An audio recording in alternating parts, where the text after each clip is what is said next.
يتلو عليكم آياتنا ويزكيكم ويعلمكم الكتاب والحكمة। أيوة ما شاء الله أحسنت। আলাইকুম রহমতুল্লাহ বারাকাতুহু। সম্মানিত দর্শক, আজকে আমার একজন ছাত্রকে নিয়ে, ছাত্র বলবো না, আমার একজন প্রিয় ভাইকে নিয়ে এসেছি আপনাদের ওনার তেলাওয়াত শোনাতে। উনি আমার কাছে খুব সম্ভবত 2 থেকে 3 মাসের মতো পড়েছেন এবং সপ্তাহে একটি করে ক্লাস মাত্র করেছেন। সপ্তাহে একটি অর্থাৎ মাসে মাত্র 4 টি ক্লাস। তো এর মধ্যেই ওনাকে আমি অনেক বেশি, বেশি করে পড়া দিতাম এবং উনি ইচ্ছা করেই বেশি পড়া নিয়ে সেটা শেষ করত। তো সূরা ৩, সূরা মাউন, ধারাবাহিকভাবে সূরা বুরুজ, সূরা ইনফিতর শেষ করে সূরা মুলকের মধ্যে আমি ওনাকে ধারাবাহিকভাবে ৮ টা মাকামাত বায়াতি থেকে শুরু করে সাবা, হিজাজ, রাস্ত, নাহাওয়ান্দ, কুর্দ সবগুলো মাকামাত সূরা মুলকের মধ্যে ধারাবাহিকভাবে শেষ করেছি।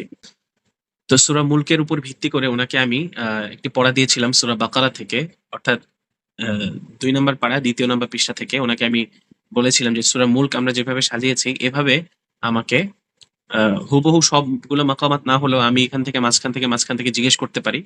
তো আপনি এই স্ট্রাকচারে আমাকে এটা শোনাবেন।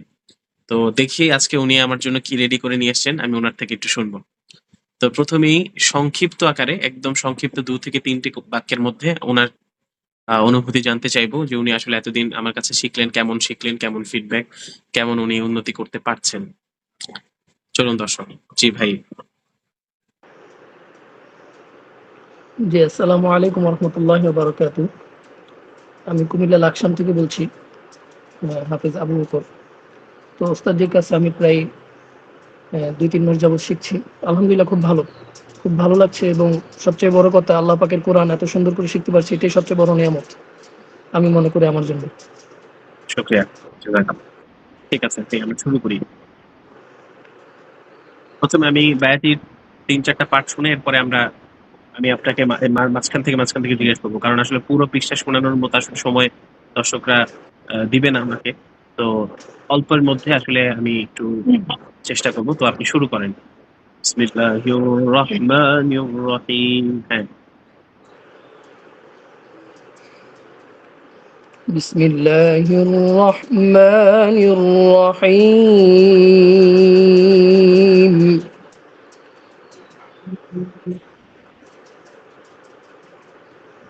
الحق من ربك فلا تكونن من الممترين ولكل وجهة هو موليها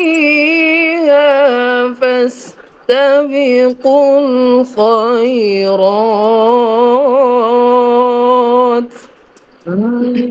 এখানে খয়রাত এবং মুনতারিন একই ফিনিশিং হয়ে গেছে, ঠিক আছে? তো এখানে ফিনিশিংটা একটু পরিবর্তন করলে সুন্দর লাগবে।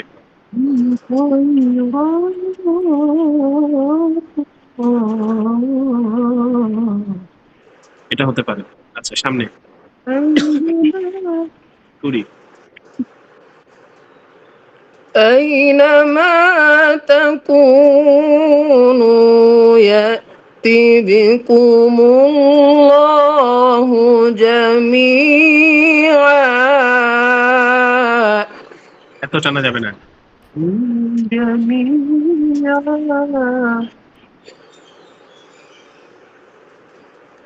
أينما تكونوا يأتي بكم الله جميعا।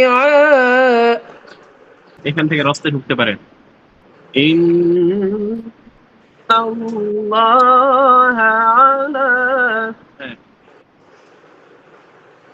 إن الله على كل شيء قدير।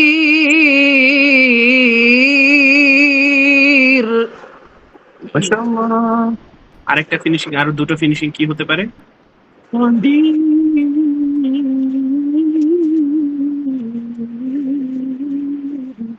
কেমন? জি।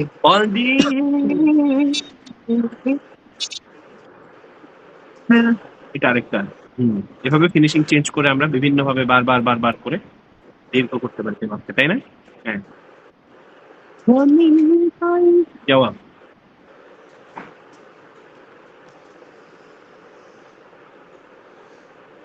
ومن حيث خرجت فول وجهك شطر المسجد الحرام وإنه للحق من ربك মাশাআল্লাহ। وإنه للحق من ربك وما الله। এখান থেকে আরেকবার টান দেন। ফিনিশিংটা সুন্দর হবে। وإنه للحق من ربك وما الله بغافل عما تعملون ইনশাআল্লাহ। জবাব পারবেন? আমার মনে হয় পারবেন আপনি স্কেল।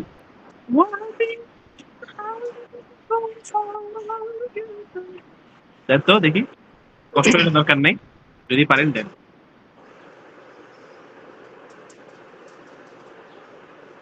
ومن حيث خرجت فول وجهك شطر المسجد الحرام মাশাআল্লাহ।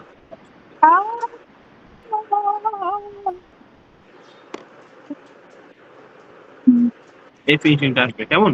মাশাআল্লাহ, চমৎকার। وحيث ما كنت সিকার ঢুকেন দেখি। وحيث ما كنتم فولوا وجوهكم شطرة وجوهكم شطرة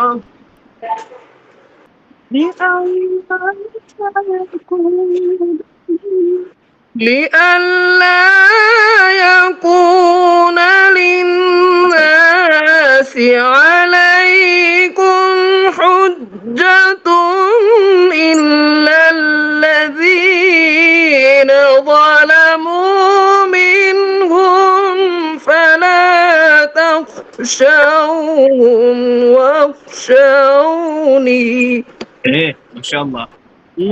واخشوني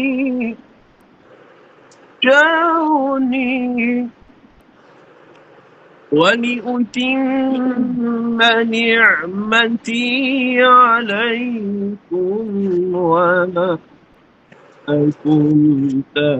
تهتدون.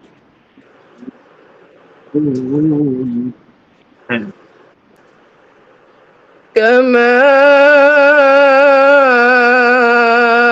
أرسلنا فيكم رسولا منكم يتلو عليكم آياتنا ايه الله ما شاء الله. يتلو عليكم آياتنا ويزكيكم ويعلمكم الكتاب والحكمة. ايوه ما شاء الله احسنت. চমৎকার.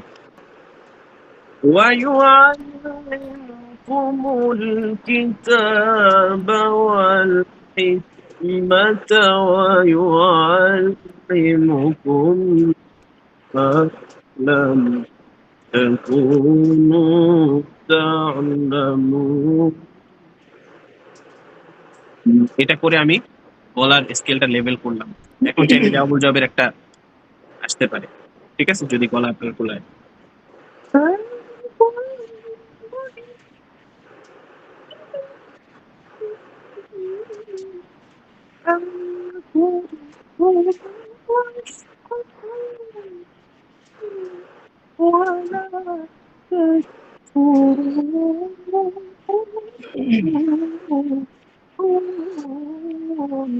হ্যাঁ।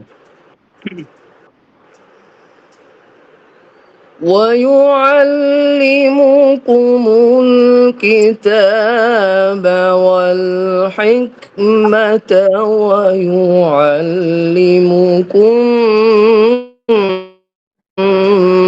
ما لم تكونوا تعلمون ফিনিশ হয়ে গেছে, ব্যায়াতি হয়ে গেছে। তালামু। এরপরে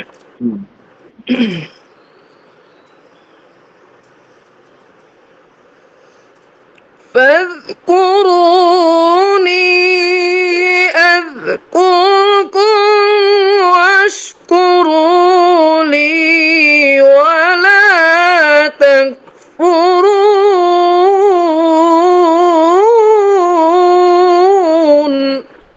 নাহাওয়ান মাআল বায়াতি, মাশাআল্লাহ। হয়ে গেছে আর কি এটা। স্টার্টিংটা ছিল নাহাওয়ানদের, ফিনিশিং হয়েছে বায়াতি। আচ্ছা, এরপরে ইজাজে ঢোকেন আপনি। يا أيها الذين آمنوا استعينوا بالصبر والصلاة. يا يا أيها الذين آمنوا استعينوا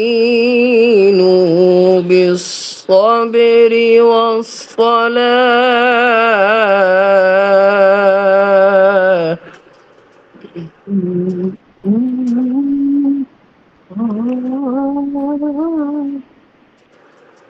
إن الله مع الصابرين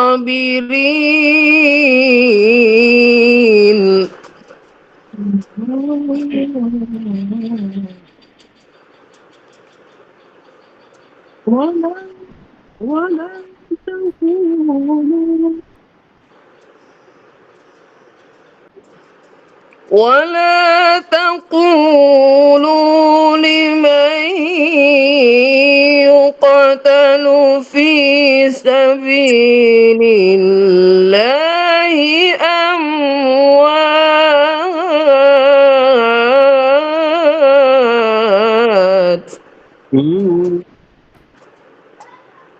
بل أحياء. غير كده ঢোকেন।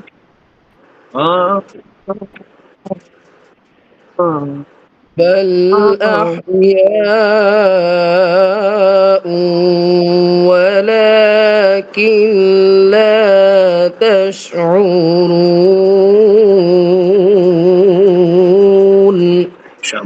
ইরকা এবং ইরকার জবাব জবাব একসাথে। ولنبلونكم بشيء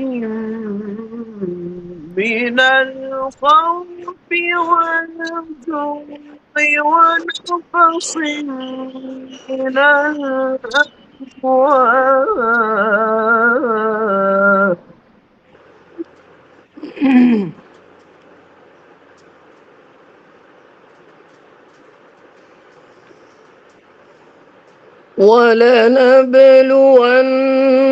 ولنبلونكم بشيء من الخوف والجوع ونقص من الأموال ونقص من الأموال والأنفس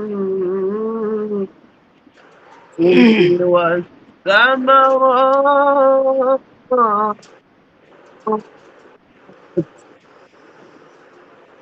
ونقص من الأموال والأنفس والثمرات মাশাআল্লাহ। দর্শক আপনারা মনে করতে পারেন যে আমি বলে দিচ্ছি উনি পারছে। আসলে ব্যাপারটা কিন্তু এত সহজ না। এখানে আমি একবার বলে দিলে উনি পারার কথা না। উনি যদি এটা আগে থেকে না পারতেন। উনাকে সূরা মুলকে পুরোটাই পড়ানো হয়েছে।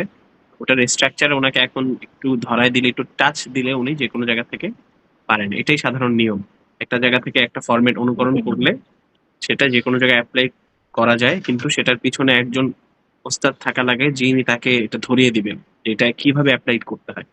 তো শুধু শুনে সম্ভব না আসলে। শোনার পাশাপাশি একজন ওস্তাদের শরণাপন্ন অবশ্যই হতে হবে। আচ্ছা, হ্যাঁ। وبشر الصابرين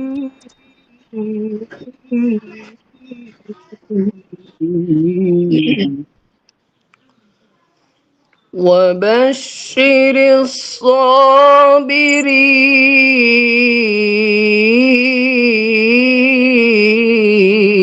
الصابرين হ্যাঁ, মাশাআল্লাহ।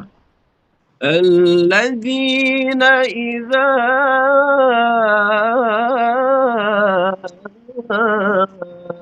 أصابت হ্যাঁ باتي أخير হ্যাঁ الذين إذا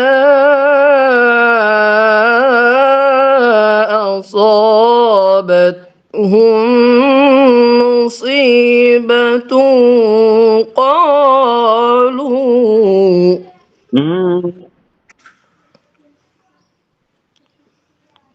قالوا إنا لله وإنا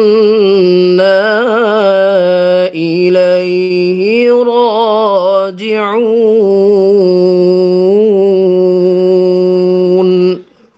এটার সাথে পরবর্তী আয়াত কানেক্টেড, এটাও পড়ে ফেলি। أولئك عليهم صلوات من ربهم ورحمة وأولئك هم المهتدون صدق الله العظيم। সম্মানিত দর্শক শ্রোতা যারা দেখছেন, আপনাদের আজকের এই তেলাওয়াতটা দেখানোর উদ্দেশ্য বা শেয়ার করার উদ্দেশ্য হচ্ছে আসলে আমার আমার পড়ানোর পদ্ধতি আসলে কিরকম সেটা সম্পর্কে ধারণা দেওয়া। আমি প্রথমেই বললাম যে আসলে আমি প্রথমত বিভিন্ন কেরাত পড়ায় থাকি। বিভিন্ন কেরাত বলতে আসলে রেওয়াতের কথা এখানে আসবে না। এখানে বিভিন্ন যেই নামাজের যে সমস্ত কেরাত আরকি আমরা সাধারণত এই সমস্ত জায়গা থেকে তেলাওয়াত করে থাকি। এমন কিছু জায়গা সূরা ৩, সূরা মাউন, সূরা বুরুজ, সূরা ইনফিতর, হ্যাঁ?